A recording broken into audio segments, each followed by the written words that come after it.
Paz de Cristo, meus amados e queridos irmãos. Daqui quem vos saúda é o pequeno de Deus, pastor Edmilson, diretamente de Angola. Eu vim trazer uma palavra para os meus amados e queridos irmãos, mas antes disso eu quero orar. Pai, fala com teu povo, fala com a tua igreja, por meio desta palavra que estará sendo ministrada. Pai, no nome de Cristo Jesus, que esta palavra alcance corações e que vidas sejam impactadas com esta mensagem que o Senhor há de trazer para a tua igreja.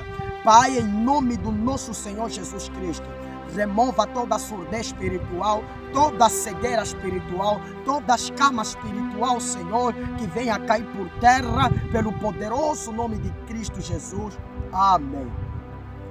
Igreja, vamos abrir no livro de João, no seu capítulo 4, no seu versículo 31, 32 a 33, 34. Diz assim: entretanto, os seus discípulos lhe rogaram, dizendo: Rabi, come.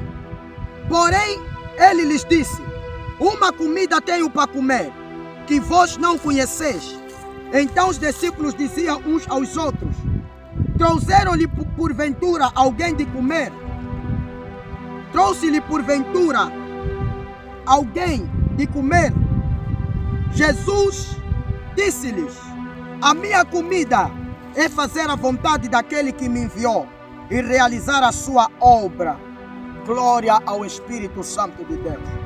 Então, igreja, nós abrimos no livro de João, João que foi apóstolo de Cristo Jesus, e João relatara aquilo que ele vira, as coisas que ele presenciou enquanto Jesus estava aqui na terra no meio dos discípulos. Então, quando Cristo se deparou com a mulher samaritana, os discípulos de Cristo, eles estavam distantes de Cristo. Creio eu, pela palavra do Senhor, que eles foram procurar comida para que Cristo Jesus comesse, ou para que eles comessem também. E quando eles se encontraram com Cristo, eles preocuparam-se com o mestre, porque eles sabiam que o mestre estava ali há muitas horas. Eles sabiam que o mestre precisava de alguma coisa para comer. E quando eles se disponibilizaram para oferecer alimento para o mestre olhara para eles e disse para eles: a minha comida, a minha bebida é realizar a obra do meu Pai. Ou seja, naquele momento, Cristo Jesus estava com a mulher samaritana.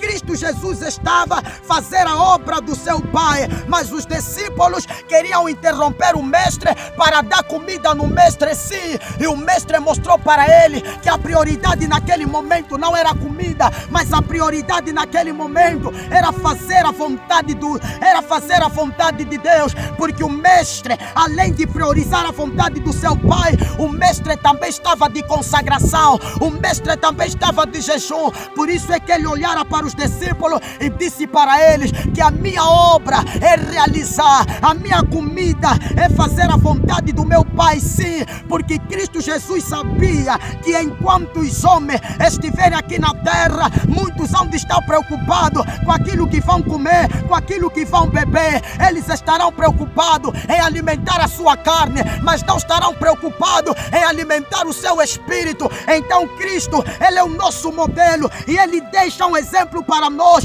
para que nós venhamos entender que nesta terra não podemos sobreviver enquanto não fazermos a vontade de Deus. E a vontade de Deus para a nossa vida é que o nosso espírito esteja carregado da glória de Deus. Mas para que o espírito esteja carregado da glória de Deus, o espírito precisa de alimento. O espírito não se alimenta de carne, o espírito não se alimenta de água, mas o espírito se alimenta de oração e jejum, sim.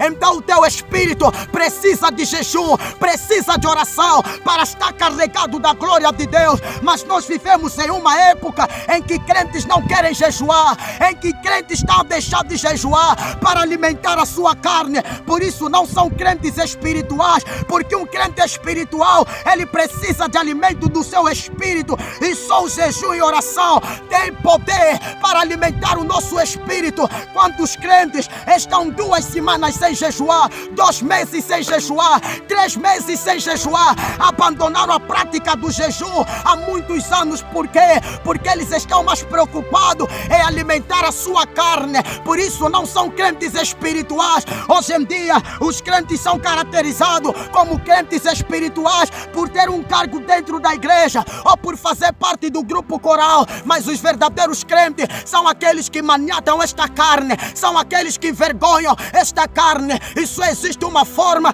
da carne ser envergonhada: quando o homem se disponibiliza a crucificar a sua carne e fortificar o seu espírito. E só existe 2 formas de fortificar o seu espírito: fortificar na oração, fortificar no jejum. Sim, enquanto a tua carne falar mais alto, a carne vai te levar a fazer coisas que teu espírito não quer. Por isso é que a tua carne tem que desaparecer para que teu espírito apareça. Mas para isso você tem que jejuar, você tem que pagar o preço. E quando falo de jejum, não falo de 2 horas de jejum, não falo de 3 horas de jejum, mas eu falo de crentes que fazem 3 dias sem comer e sem beber nada. Eu falo de crentes que fazem 48 horas de jejum. São esses que estão carregados do poder de Deus no espírito. São esses em que quando demônios olham para ele, demônios não têm poder para resistir, porque eles reconhecem a grandeza de Deus no nosso espírito. O teu espírito está fraco,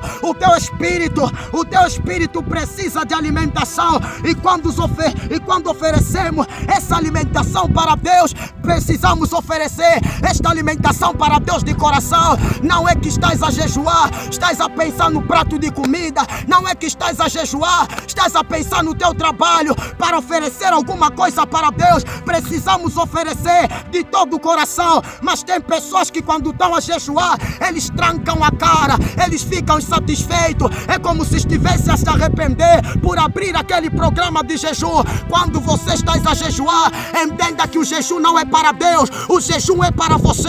Porque existe casca de demônio que só podem sair com jejum e só podem sair com oração. Por isso é que nós estamos a ver uma igreja derrotada, uma igreja que não tem Deus no seu meio, em que demônios quando entram em seu meio, eles fazem aquilo que querem fazer. Eles zombam da igreja, porque eles sabem que a igreja não tem a prática da oração, não tem a prática do jejum. Glória ao Rei Jesus. Precisamos voltar a jejuar.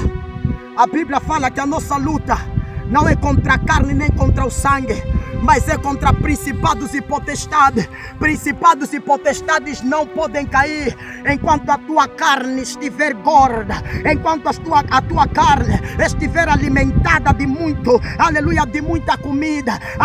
Aleluia, principados e potestades só poderão cair quando eles notarem que teu espírito está carregado de oração, está carregado de jejum. E sem o jejum, o homem não pode vencer demônios. Sem o jejum, o homem não pode vencer principados e potestades. Demônios não têm medo do teu nível acadêmico, do teu nível social. Demônios não têm medo, glória a Deus, do teu carro. Demônios não têm medo da tua casa, mas demônios têm medo dos crentes que são espiritual, dos crentes que se disponibilizam para jejuar. E quando você jejua, há um impacto que acontece no mundo espiritual. Quando você jejua, as cadeias se abrem, as correntes são rebentadas. Quando você jejua, a carne perde o poderio sobre a tua vida, e o pecado não tem poder para destruir você. O pecado não tem poder para maniatar você. O pecado não tem poder para persuadir a tua vida, porque um crente que jejua é um crente que é alimentado com a água de Deus, é um crente que é alimentado com o pão de Deus, é um crente que quando está, aleluia, em sua casa, ele sente a glória, ele sente a manifestação do Espírito Santo de Deus. Hoje em dia as igrejas substituíram, glória a Deus, uma noite de jejum para uma noite de carnaval. Hoje em dia as igrejas substituíram um dia de jejum para um dia de teatro. Por isso é que demônios estão a brincar com pastores, demônios estão a brincar com missionários, demônios estão a brincar com missionários. Quem disse que para ir na missão você precisa apenas de este certificado. Não podes ir na missão se não tiveres preparado. O teu espírito precisa estar preparado, e para estar preparado precisa de jejum. Saia do conformismo e começa a jejuar, varoa. Glória ao Rei Jesus. Apóstolo Paulo também jejuou. Apóstolo Pedro jejuou. Quando a escama foi tirada dos olhos de Paulo, o primeiro jejum que Paulo fez foi de 3 dias e 3 noites sem comer, e as escamas foram tiradas dos olhos de apóstolo Paulo. Então existem escamas que só podem sair dos teus olhos, existe surdez que só pode sair dos teus ouvidos quando você jejuar, porque quando você jejua, você tem experiências com Deus, a tua visão espiritual se abre, o teu espírito torna-se mais sensível para receber o poder de Deus. Você recebe a autoridade da parte de Deus, você recebe a ousadia da parte de Deus, você prega a palavra com poder, almas se convertem, a tua oração cria explosão no mundo espiritual. Mas é preciso jejuar, e quando eu falo de jejuar, eu falo de um jejum espiritual. É você jejuar e ser grato a Deus por aquele jejum, é você jejuar e ter prazer de jejuar. Você não pode jejuar apenas por jejuar, mas você tem que jejuar porque quem jejua, ele tem prazer de jejuar. Enquanto você jejua, pecados estão a cair por terra na tua carne. Enquanto você jejua, pecados estão a perder o poderio na tua carne, e demônios olharão para você e saberão que realmente você é um homem e você é uma mulher de Deus. Pastores que já não jejuam mais, missionárias que já não jejuam mais, missionários que já não jejuam mais, obreiros carnais, obreiras carnais, que esta semana ainda não jejuou, a semana passada não jejuou, está 3 semanas sem jejuar. Que tipo de crente tu és? O crente jejua. O nosso mestre ficou 40 dias e 40 noites sem comer e sem beber, e ele orava as madrugadas todas. Mas esse povo não quer orar. Este povo diz que 10 minutos de oração é oração. Este povo diz que 15 minutos de oração é oração. Jesus orava as madrugadas todas. Por isso é que os demônios respeitavam a autoridade do seu pai em sua vida. E quando ele passou em uma região, houve um endemoniado, o endemoniado de Gadareno. Não foi preciso o mestre se aproximar dele, mas o endemoniado se aproximou para Cristo. Ele dobrou o joelho na presença de Cristo e reconheceu que Cristo é o Filho de Deus. Sim, isso acontece quando o teu espírito tem oração, quando o teu espírito tem jejum. Ei, os bruxos do teu bairro saberão que você é homem de Deus. Ei, os feiticeiros do teu bairro saberão que você é servo de Deus, porque aquele que ora, aquele que jejua, a luz do Espírito Santo resplandece no seu corpo, a luz do Espírito Santo resplandece na sua vida. Ele carrega as armaduras de Deus, ele carrega a glória de Deus infinita na sua vida, por meio da oração e por meio do jejum. Falo de orar às madrugadas, orar a noite toda, 4 horas de oração, 3 horas de oração, 2 horas de oração. Não falo de 30 minutos de oração. Você está 5 anos no cristianismo, mas o nível de oração que você chegou é apenas 1 hora. Quem faz apenas 1 hora de oração, ele está na iniciação, porque aqueles que amam a Deus verdadeiramente, eles já saíram desse nível e eles pularam para outros níveis. Como encontrar Deus? Apenas com 1 hora de oração. Importa que você se esforce, que você se dedique mais para que você encontre Ele. Por isso é que a Bíblia vai dizendo: aquele que pede recebe, aquele que bate a porta lhe será aberta. Sim, aquele que pede a glória de Deus com 2 horas de oração, 3 horas de oração, 24 horas de jejum, 20 horas de jejum, 72 horas de jejum, ele encontra o Rei da Glória. Porque para encontrar Deus não é da nossa forma, mas é da forma que Ele quer. Volta na prática do jejum, volta na prática de oração, volta a orar às madrugadas. O diabo está a brincar com a tua casa, o diabo está a brincar com a tua vida, está a lançar enfermidades na tua casa, porque você parou de orar, porque você parou de jejuar. Se levanta com uma atalaia varoa, se levanta com uma atalaia profeta, Se levanta, profetiza. O chamado de Deus está a morrer na tua vida porque você parou de jejuar. O chamado de Deus está a morrer na tua vida porque você parou de orar. Ei, não se deixa levar pelos costumes mundanos dentro dessas igrejas. Se queremos uma igreja avivada, uma igreja poderosa, a igreja precisa entrar no clima de oração. Por isso é que Cristo disse para os discípulos permanecer em Jerusalém até que do alto sejais revestido do poder. Eles não permaneceram em Jerusalém, sentado num sofá, relaxando, deitado numa cama, relaxando. Mas o permanecer em Nova Jerusalém é permanecer na vigilância. Por isso é que Cristo disse para Pedro: vigiai e orai, para que não caias na tentação, porque aquele que ora vigia, e aquele que vigia ora. Fica com esta palavra, que Deus possa impactar o teu espírito por meio desta mensagem revelada pelo Rei da Glória. Daqui quem vos saúda é o pequeno de Deus, pastor Edmilson, diretamente de Angola, Ministério Pentecostal, Doutrina de Deus, paz e graça.